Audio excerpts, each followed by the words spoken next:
Halo, apa kabar? Halo Agung, apa kabar? Baik, kabar saya. Bagaimana dengan Anda? Kalau saya selalu siap membantu. Ada yang bisa dibantu hari ini? Saya bisa bertanya kepada Anda terhadap 10 pertanyaan yang saya sudah siapkan untuk Anda. Silahkan Agung, tanyakan saja. Saya siap menjawab. Jadi, 10 pertanyaan itu terkait dengan transformasi kelompok tani hutan atau gabungan kelompok tani hutan, dalam hal ini Gapok Tanhut, ke dalam Koperasi Desa Merah Putih. Apakah Anda berkenan menjawabnya? Tentu Agung, mulai saja pertanyaan pertamanya. Oke, pertanyaan Ya, pertama itu terkait dengan topik secara umum dan strategis, yaitu yang pertama adalah apa tantangan utama yang dihadapi KTH atau Gapotan Hut dalam pengelolaan hasil hutan sebelum bergabung ke dalam Koperasi Desa Merah Putih. tantangan utamanya biasanya terkait dengan akses pasar, harga jual yang rendah, kurangnya pengetahuan manajemen, dan modal. Hal-hal ini seringkali menjadi kendala dalam pengelolaan hasil hutan secara mandiri. Gimana menurut Agung? Kalau menurut saya sesuai, karena dalam hal ini Anda kan bertindak sebagai asisten ahli saya. Ya, pertanyaan yang kedua, kita beralih kepada pertanyaan kedua. Apa menurut Anda motivasi atau alasan utama kelompok tani hutan setuju untuk bergabung ke dalam struktur koperasi ini? Motivasi utamanya biasanya untuk mendapatkan akses pasar yang lebih baik, modal kerja, serta dukungan dalam manajemen dan teknologi. Selain itu, ada juga keinginan bersama untuk meningkatkan kesejahteraan anggota melalui praktik pengelolaan hutan yang lebih sustainable. Setuju? Setuju. Nah, sekarang saya ingin bertanya untuk yang ketiga. Bagaimana mekanisme transformasi kelembagaan dari kelompok tani hutan atau Gapoktan menjadi anggota koperasi dilakukan secara legal dan administratif? Prosesnya biasanya dimulai dengan kesepakatan formal. Kemudian kelompok tani hutan mendaftarkan diri sebagai anggota koperasi. Mereka harus memenuhi persyaratan administratif seperti dokumen legal, rencana bisnis, dan setujuan dengan anggaran dasar koperasi. Setelah itu, penyerahan modal dan pembagian kepemilikan juga dilakukan sesuai aturan koperasi. Betul kan? Ya, aturannya memang begitu. Tapi kira-kira terkait dengan administrasi secara legal dan administratif tadi, gitu ya. Apa yang paling sulit menurut Anda yang harus dilakukan oleh KTH? Yang paling sulit biasanya adalah memenuhi persyaratan dokumen legal dan administrasi seperti sertifikat lahan, dokumen kepemilikan, dan izin-izin terkait. Selain itu, pemahaman mengenai aturan koperasi dan tata cara pendaftaran juga bisa menjadi kendala. Setuju? Kalau berkaitan dengan aturan pendaftaran koperasi, kira-kira bagian mana yang paling sulit? Bagian tersulit biasanya adalah memastikan kelengkapan dokumen seperti akta pendirian, anggaran dasar, serta dokumen keanggotaan. Proses pembentukan hukum dan pengakuan oleh pemerintah juga sering memakan waktu dan tenaga lebih. Sepakat? Ya, sepakat. Kaitannya dengan akta pendirian yang dalam hal ini akte notaris, Anda tahu biayanya berapa ya? Besarannya bisa bervariasi tergantung kebijakan notaris dan wilayahnya.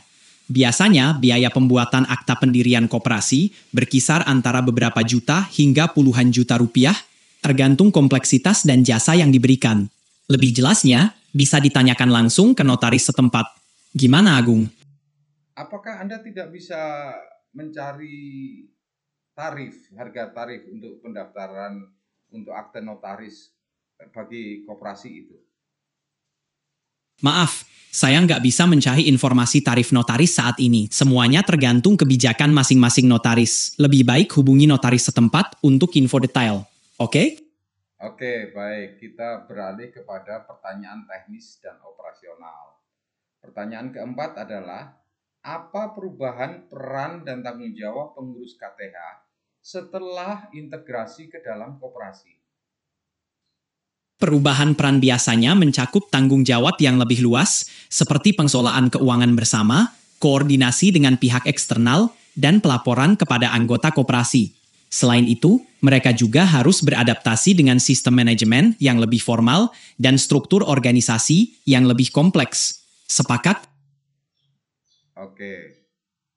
Pertanyaan selanjutnya, Anda jawab dengan kecepatan yang lebih lambat ya. Karena yang selama ini Anda lakukan percakapan ini bersama saya, Anda terlalu cepat menjawabnya.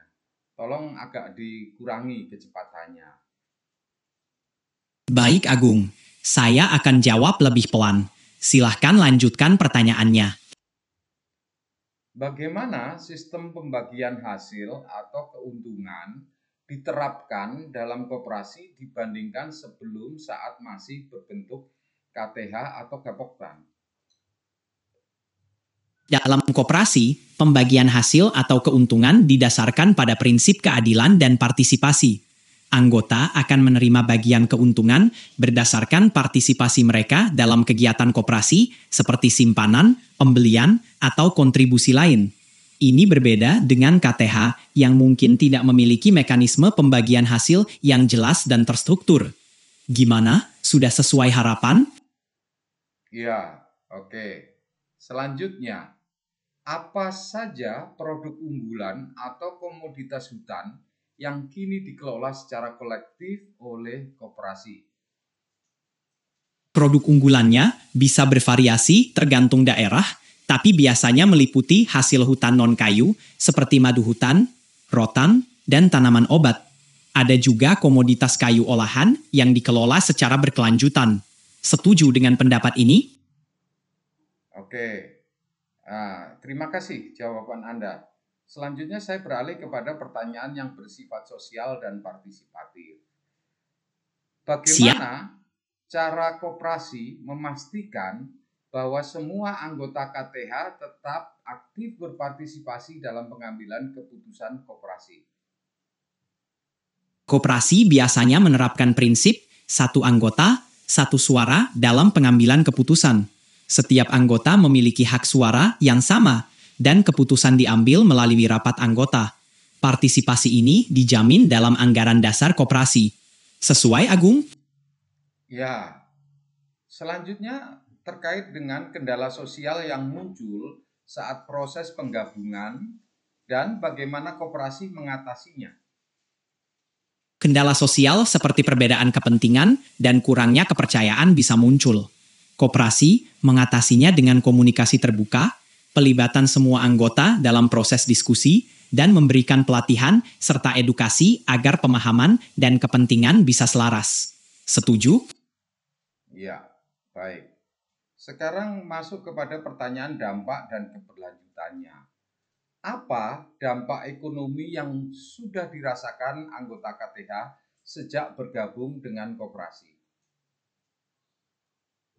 Anggota biasanya merasakan peningkatan pendapatan karena akses pasar yang lebih baik, harga jual yang lebih stabil, dan pembagian keuntungan koperasi.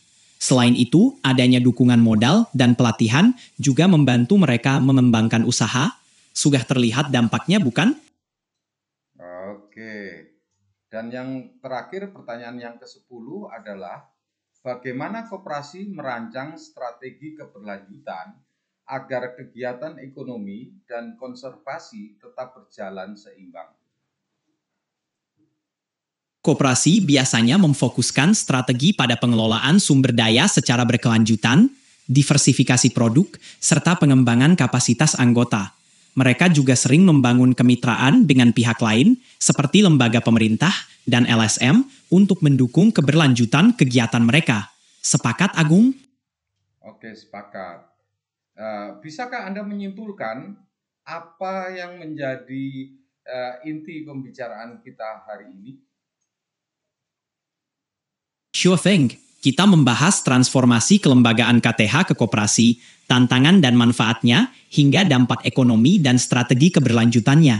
Intinya, penggabungan ini bertujuan meningkatkan kesejahteraan dan keberlanjutan pengelolaan hutan.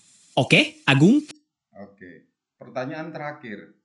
Bisakah Anda menyebutkan pertanyaan saya kepada Anda dari nomor 1 sampai nomor 10? Maaf, saya nggak bisa mengulang semua pertanyaan itu satu persatu. Tapi saya bisa membantu menjawab pertanyaan baru. Mau membahas apa lagi?